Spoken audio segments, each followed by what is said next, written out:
வழி மாறி கீழ்த்தட்டில் படுத்தாலும் வார்த்தை தெய்வம் நம்மை பின்தொடர்வார்.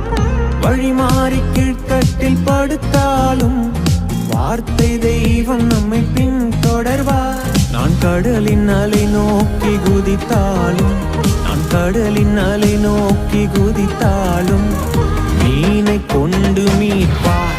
என் ஜீவனை மீனை கொண்டு மீட்பார்.